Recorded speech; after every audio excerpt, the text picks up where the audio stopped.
got online and said, "Hey, man, we talk about the nerdy black boy trying to find love in the black community, but we don't talk about the whimsical black girl trying to find love in the black community too." You know, that's equally true. And this is a conversation that has kind of been out there for a minute. In terms of like why black people, black women, black men kind of date outside the race. Now, for people, trying to get an idea what whimsical mean, it's like very playful, fanciful, basically someone that's like unique and different. So think about maybe some of the golf girls or some, Fantastical. yeah, maybe them black girls who are very, very big into anime, the girls that you might have considered weird or whatever. What's your thoughts on what she had to say in terms of, the eccentric black people, boys and girls, having a hard time dating inside the community? I don't think they have a hard time. I just think They people go like go people. where the people accepted them. Yeah, people like who they get like. Like Right.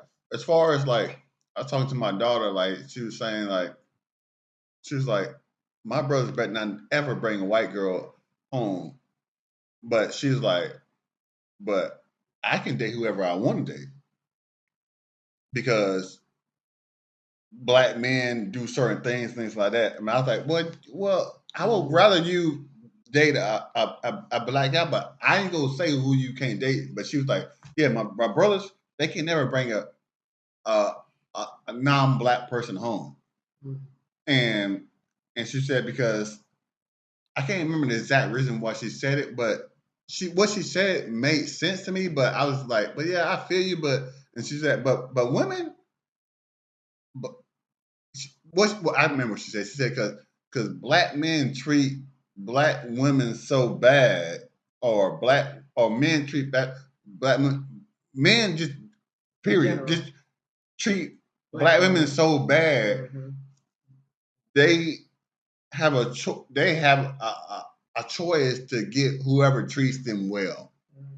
Because when you go into society, when you see women getting treated bad, it's never no other race than black women. And it's like you got to get in where you fit in, and you also have to understand the dynamics of the world today. As a black woman, can I answer? Yeah, please. So it's also the stigma of what beauty in black look like in today's time. It changes and it evolves. We was talking about it earlier. When you look at the 90s woman, you know how you see them little things on Instagram and they be showing all the women, the 90s women from the sitcoms and what beauty looked like then, and then Really skinny. how it's changed and how it evolves, and Now it's really thick. it's getting thicker or it's getting curvier or it's getting natural versus relaxers and wigs versus braids. It changes so much that a black woman is constantly, I feel, as a black woman myself, you constantly have to evolve with the times. If you're not evolving with the times, I find more that our black men will criticize us and not accept us as much if we don't fit a narrative of what they think a black woman should be like in that current time period. Versus, I'm just out here dating and whoever I run into, I run into. I understand where she's coming from, but it sucks that as a black woman we have to think like that. But then when it comes down to the black man, I think as a black woman, I said it before, you want to be with these other nationalities, but the moment these other nationalities embarrass you, or humiliate you, or take from you, or steal from you, or whatever, accuse you of anything and everything, then it's like now you back with a black woman, and we've seen that happen a couple of times too. So I don't know. I think it is weird that, and I saw the same. I don't know if it was the same interview, but I saw somebody being interviewed, a black woman. I want to say it was the girl from Friday, the one from Next Friday, the one that played Sugar. She was interviewing this one black girl, and the black girl acts very much like a Oreo. Back in the day, we used to say that black girls that kind of had that white girl vibe to them. And she said, "Do you have a hard time dating black men?" And she said, "No, I don't have a hard time dating black men, but they're not going to be the ones that choose me first. The first type of guys that usually approach me are white men because of the way my personality is." So I think it's subjective, but I also think that you should be able to date whoever you want to date. If a black man isn't something that wants me, and another man, whatever his nationality, comes along and he loves me and adores me, I think I should be able to date that person. But I also feel that way about men. As much as I don't like the whole fact of how black men get treated all kind of ways by other nationality of women, honestly, as a black woman, how do they get treated with us as well? So the same conversation could be true. A black man could think the same way and feel the same way. I go somewhere else, I'm more appreciated, I'm more loved, but then I'm with you. We argue all the time.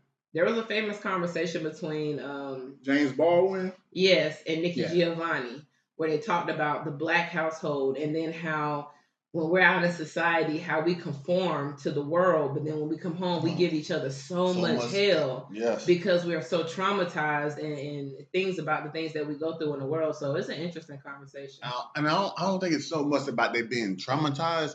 It's the fact that Condition, maybe. it's the fact that being demasculated, Mm-hmm. and that could be that's part of traumatizing, but also like you have to do what you have to do. Mm-hmm. So yeah, it's not. It's like because women do the same thing. Like when you go to work, you don't speak your mind like you would speak your mind around to everybody else. As a black woman, I've had to have this conversation with some of my white female coworkers. They'll say, you speak very well for yourself and you talk up for yourself, and I'll say, no, I have to do that with mindfulness. And they're like, what do you mean? What do you mean? You should say it. You should say it. And I said, no, you can say it. And I've had it happen. I've been at a job and said something to a manager and it got blown over, or either I was just complaining, and then a white woman could come along and say the same exact thing, and it's like, but you believed it when it came from her. But if I say it, then I'm angry, or I must have problems at home, or I'm upset, and it's like, no, bitch, I'm tired of the bullshit, and I'm coming to this job and I'm working, but you're pissing me off. And yes, you are pissing me off, but a white woman can come in here and say, you're pissing me off, and I could quit this job. I don't need this job. And you'll say, okay. But a black woman could say it, and you'd be like, oh, well, you're ungrateful. So it is a narrative. You're right. And it's a stigma that we put on each other. No different than why black woman didn't initially want to put no relaxer in her hair. That's a different conversation. Let's just keep it 100. They didn't. They didn't want to originally put a relaxer in their hair. Most black men didn't originally want to put texturizers in their hair. There's a reason why we do the stuff we do, and we call it culture. It is culture, but there is a reason where it came from. So I do think the whimsical girl that likes anime and watches Sailor Moon or the new ones that I love, and I wish I could be this bitch, the ones that play the video games and they be real good at that shit, and they be on there and they be fucking with y'all as men, be talking shit. I like that. But it's different. And a lot of guys, it's because if you're conditioned to look at a woman a certain type of way, it may not be your cup of tea. Yeah, I ain't gonna lie, man. I think both is true. I think both have a hard time dating the black community. But I will say this though, me and MJ had this conversation because we talked about this before, and we can, and I can't speak on Jordan's generation, Rose, because we was given speculation, and I feel like that generation is breaking some of the chains and the molds and stuff because some of the stuff that was considered lame, like certain black people, if you was a fan of anime, you was lame. Yeah. You was picked at. I can't speak for your generation, Rose. I can speak for what me and MGH went through. Yeah. And I see a lot of black people now being so upfront about what they like, especially in that younger generation behind me, where it's not an issue. So for her experience, it's probably not a thing. Like you probably can like Sailor Moon and all this nerdy stuff and all this and still bag bitches and still bad black men or whatever. Because that's what I see online. I ain't gonna lie. When I do see black couples together that like that weird shit, they tend to be in their 20s. But it's not weird though. It's not weird, but to my generation, there was people, and I'm someone who likes anime. I'm someone who had Yu-Gi-Oh cards and stuff. There was people that would be like, if they saw me with Yu-Gi-Oh cards, they would be like, that's lame, that's weird. And this is me playing football now. This is me being on the football team. That was still a criticism guy. So I wasn't no lame ass nigga that didn't play sports.